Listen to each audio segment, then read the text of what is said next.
여러분 안녕하십니까? 광주 화정 아이파크 붕괴 사고가 발생한 지 오늘로 18일째입니다. 중앙사고수습본부가 실종자 2명이 건물 잔해 속에 매몰돼 있는 것을 확인했는데요. 취재기자 연결해서 자세한 상황 알아보겠습니다. 하선아 기자, 밤새 현장에서 작업이 이어졌다고요? 네, 중앙사고수습본부는 밤새 콘크리트 잔해물을 지우며 야간 작업을 펼쳤는데요. 아직까지 추가로 실종자를 발견했다는 소식은 들려오지 않고 있습니다. 수습본부는 지난 25일과 어제 이틀 간격으로 실종자 2명이 콘크리트 잔해물 속에 매몰돼 있는 것을 확인했는데요. 하지만 현장에서의 작업은 더디게 진행되고 있습니다. 콘크리트 더미와 철근이 한데 뒤엉켜 있어 대원들의 진입이 어렵고 추가 붕괴 우려 때문에 중장비 동원도 쉽지 않기 때문인데요. 이러다 보니 삽을 이용해서 콘크리트 잔해물을 일일이 걷어내며 작업이 이뤄지고 있습니다. 수습본부는 27층에서 발견된 실종자에게 다가가기 위해서 위층인 28층에서 접근하다가 어제 또 다른 실종자를 추가로 발견했는데요. 아직 발견되지 않은 3명도 사고 당시 작업 중이던 건물 22층 이상에 매몰돼 있을 가능성이 큽니다. 수습본부는 작업의 속도를 내기 위해 고층부까지 인력과 장비를 이동하는 건설용 리프트를 설치할 계획입니다. 지금까지 보도국에서 KBS 뉴스 하선아입니다. 네, 앞서 보신 대로 지난 25일과 어제 실종자 추가 발견 소식이 들려왔습니다. 그러나 구조는 더디기만 한데요. 김혜린 기자가 실종자의 매몰 지점은 어디인지, 구조는 왜 더디어지는지를 정리했습니다. 사고 현장에서 실종된 노동자는 모두 6명입니다. 실종자들은 28층부터 34층 사이 아파트 상층부에서 작업하다 사고를 당했습니다. 첫 번째 실종자가 발견된 건 지난 13일, 지하 1층에서 발견돼 수습됐습니다. 두 번째 실종자는 지난 25일 오후 27층에서 발견됐고, 어제 오전엔 바로 위층인 28층에서 세 번째 실종자가 발견됐습니다. 금일 07시 30분부터 28층을 탐색 구조 중 11시 50분에 한 분을 추가 발견하였습니다. 진입로가 막힌 27층 실종자를 구조하기 위해 위층인 28층에서 접근하다가 다른 실종자를 찾은 겁니다. 28층 중심에 있는 단단한 벽을 뚫어 잔해물을 걷어냈는데 이 과정에서 세 번째 실종자가 발견됐습니다. 나머지 실종자들도 사고 당시 작업 중이던 27층 이상 고층부 잔해 더미 속에 있을 가능성이 큽니다. 하지만 구조가 쉽지 않습니다. 수습본부는 27층과 28층 발견 모두 내시경으로 확인했다고 밝혔습니다. 구조대원의 접근이 어렵다는 얘기입니다. 육중한 콘크리트와 철근이 뒤엉켜 진입조차 어려운 데다 바닥이 추가로 무너질 위험이 있어 중장비를 동원할 수도 없습니다. 지금 27층하고 28층은 지반이 약해서 중장비를 동원할 초용의 중장비를 동원할 수 있는 상황은 아닙니다. 사고 18일째, 사고 현장을 지키고 있는 피해자 가족들은 속절없이 흘러가는 시간 속에 구조 소식만을 애타게 기다리고 있습니다. KBS 뉴스 김혜린입니다. 저희 KBS 광주방송총국이 대선 40여일을 앞두고 광주와 전남 시도민을 대상으로 여론조사를 실시했습니다. 민주당 이재명 후보에게 투표하겠다는 응답이 광주와 전남 지역에서 모두 60%를 넘었고, 국민의힘 윤석열 후보는 광주에서 지지율 10%를 넘겼습니다. 먼저 유승용 기자의 보도 보시겠습니다. 내일이 선거라면 누구에게 투표할지 물었습니다. 더불어민주당 이재명 후보, 광주 61.8, 전남 67.9, 국민의힘 윤석열 후보, 광주 10.2, 전남 8.1, 정의당 심상정 후보, 광주 3.7, 전남 3.2, 국민의당 안철수 후보, 광주 9.9, 전남 7.2, 그 외 다른 후보는 광주 2.3, 전남 2%였습니다. 50일 전에 실시한 KBS 광주의 1차 조사보다 이재명 후보는 전남에서 2.9%포인트, 윤석열 후보는 광주와 전남에서 각각 2.2와 1.3%포인트, 안철수 후보는 광주와 전남에서 각각 6.8과 5.1%포인트 상승했습니다. 지지 후보가 없거나 모른다, 무응답 비율은 광주 12, 전남 11.6%였지만 20대 이하 부동층 비율은 광주 29.8%, 전남 24.5%였습니다. 야권 단일화가 필요한가를 묻는 질문에 광주와 전남에서 모두 필요하지 않다는 응답이 많았습니다. 윤석열 안철수 후보 간 야권 단일화 후보 선호도에선 안 후보가 윤 후보를 큰 차이로 앞섰습니다. 야권 단일 후보를 가정해 누구에게 투표할지 물었습니다. 윤 후보가 나오면 이재명, 심상정 후보 3자 가상 대결은 다자구도 지지율과 큰 차이가 없었습니다. 반면 안 후보가 나설 경우 다자구도보다 안철수 후보 지지율이 상승했습니다. 지금 지지하고 있는 후보를 앞으로도 계속 지지할지에 대해선 이재명, 윤석열, 안철수, 심상정 후보 순으로 지지 강도가 높았습니다. 20대 이하 젊은 층에선 지지 후보를 바꿀 수 있다는 응답이 절반을 넘었습니다.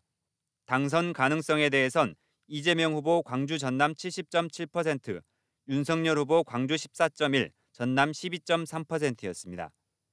정권 연장과 정권 교체 가운데 어디에 더 공감하느냐는 질문에는 정권 연장이 광주 66.2, 전남 69.3, 정권 교체는 광주 24.4, 전남 19.3%로 정권 연장 응답이 3배가량 높았습니다. 문재인 대통령 국정 운영에 대해서는 긍정평가가 광주 72.3, 전남 76.5, 부정평가는 광주 24.4, 전남 19.4%였습니다. 앞으로 대선 후보 지지에 영향을 줄 요인으로는 공약과 TV토론 결과, 코로나 상황, 후보 단일화, 가족 논란 순으로 응답했습니다. KBS 뉴스 유승용입니다. 네, 대선 후보와 함께 4개월여 앞으로 다가온 지방선거에 대한 여론조사도 진행됐습니다. 광주시장 적합도 조사에서는 이용섭 광주시장과 강기정 전 청와대 정무수석이 초접전 양상을 보였습니다. 보도에 박상훈 기자입니다. 6월 지방선거에서 광주시장 후보들 가운데 누가 가장 적합한지 물었습니다. 강기정 전 청와대 정무수석 27.6%, 이용섭 광주시장 27.5%, 두 후보 간 격차는 0.1%포인트였습니다. 문인 광주북구청장이 3.2%, 정준호 변호사 1.5%, 장현주 정의당 후보, 김주업 진보당 후보, 김혜경 남부대 초빙 교수 순이었습니다. 지지 후보가 없거나 모른다, 무응답 비율은 36%였습니다. 이용섭 광주시장의 시정 수행 평가에 대해선 긍정평가 58.5%, 부정평가 35.7%였습니다. 전남지사 후보 적합도에선 김영록 전남지사가 45.3%, 김화진 국민의힘 전남도당위원장 3.4%, 민점기 진보당 전남지사 후보, 박매호 민생당 전남도당위원장이 뒤를 이었습니다. 적합한 후보가 없다, 모른다와 무응답은 절반에 가까웠습니다. 김영록 전남지사의 도정 수행평가에선 긍정평가가 71%, 부정평가가 14.1%였습니다. 장희국 교육감이 3선 연임으로 물러나 무주공산이 된 광주시 교육감 선거. 적합도에선 이정선 전 광주교대총장 12.8%, 박혜자 전 국회의원 5.1%, 이정재 전 광주교대총장 5.0%, 지병문 전 전남대 총장 4.5%, 정성홍 전 전교조 광주지부장 3.5%, 강동환 전 조선대 총장 2.8%, 김홍식 전 서부교육지원청 교육장과 박주정 현 서부교육지원청 교육장 2.3%, 김선호 전 동아여중고 관선 이사장 순이었습니다. 적합한 후보가 없다, 모른다, 무응답이 50%를 넘었습니다. 전남교육감 후보로 누가 적합한지 물었습니다. 장서궁 현 전남교육감 21.3%, 김대중 전남교육자치플랫폼 대표 7.8%, 김동환 광주전남 미래교육희망포럼 상임대표 3.3%, 적합한 후보가 없다, 모른다, 무응답이 63.5%였습니다. 이번 조사는 KBS 광주총국이 한국리서치에 의뢰해 23일부터 나흘간 만 18세 이상 남녀 광주 1000명, 전남 1007명을 휴대전화 가상번호를 활용한 전화 면접 방식으로 조사했습니다. 응답률은 광주 19.2%, 전남 20.9%, 표본 오차는 95% 신뢰 수준에서 플러스 마이너스 3.1%포인트입니다. 자세한 내용은 중앙선거 여론조사심의위원회 홈페이지에서 확인할 수 있습니다.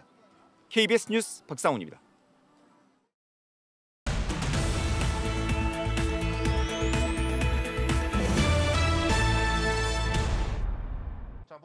영암군 민속씨름단이 오늘부터 열리는 이민년 새해 첫 민속씨름대회인 2022 설날장사 씨름대회에 출전합니다. 80kg 이하 태백급에는 장영인, 이병하 선수가 출전 예정이고 90kg 이상 금강급에는 통산 13회 우승을 거머쥔 최정만 장사 등이 출전합니다. 강진군 백운동 원림이 2022년 강소형 잠재 관광지에 광주와 전남 지역에서 유일하게 선정됐습니다. 호남 3대 정원의 하나인 백운동 원림은 조선 선비들의 은거 문화를 알려주는 중요한 문화유산으로 자연과 인공이 적절히 배합된 배치와 짜임새 있는 구성을 이루며 전통 원림의 원형이 그대로 보존된 곳입니다. 국립해양문화재연구소는 약 700년 전 신안 앞바다에 가라앉은 중국 원나라 무역선인 신안선의 미디어 아트 영상인 바다 신안선의 품달을 목포 해양유물전시관에서 공개한다고 밝혔습니다. 미디어 아트 영상은 신안선 벽면을 활용한 45m 길이 모니터에서 펼쳐지고 투명 모니터를 통해 신안선 내부도 체험할 수 있도록 구성됐습니다. 고흥군은 고흥군 복내면 봉화산 남쪽 정상부에서 주변을 살피거나 신호를 보내는 시설인 요망대 등 조선시대 요망 유적 2기가 발견됐다고 밝혔습니다. 이번에 발견된 요망 유적은 직사각형 모양으로 연기로 신호를 보내기 위해 불을 피웠던 시설로 추정됩니다. 지금까지 단신 브리핑이었습니다. 네, 다음은 희망 2022 나눔 캠페인 이웃 돕기 성금을 보내주신 분들입니다.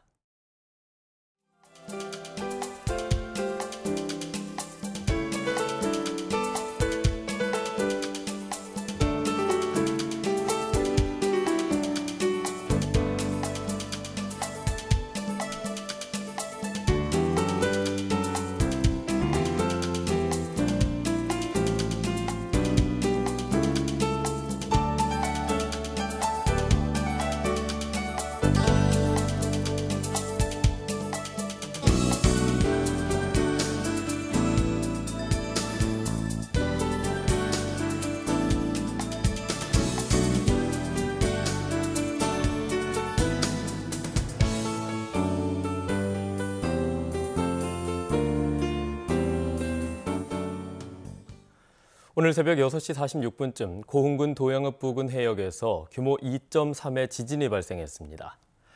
진앙은 고흥군 남쪽 26km 해역으로 진원의 깊이는 9km로 분석됐습니다. 기상청은 지진 피해는 없을 것으로 예상된다고 밝혔습니다.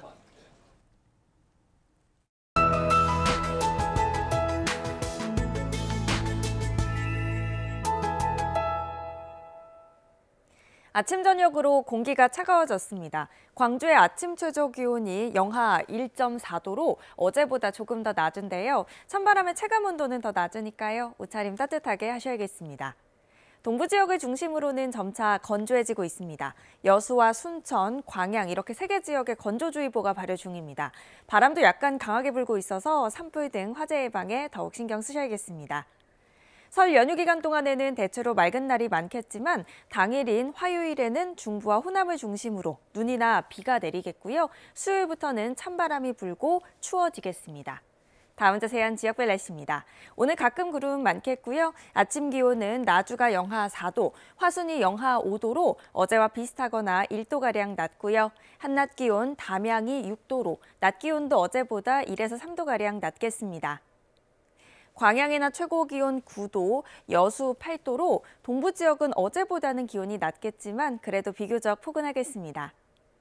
목포와 무안의 한낮 기온 3도, 해남과 진도 4도로 해안 지역은 예년 이맘때보다 쌀쌀한 곳들이 많겠고요. 신안을 비롯한 그 외 도서 지역도 4도에 머물겠습니다. 오늘까지 서해남부 먼바다는 바람이 강하게 불고 물결이 최고 3m로 높게 일겠습니다. 기상정보 전해드렸습니다. 뉴스를 마칩니다. 여러분 고맙습니다.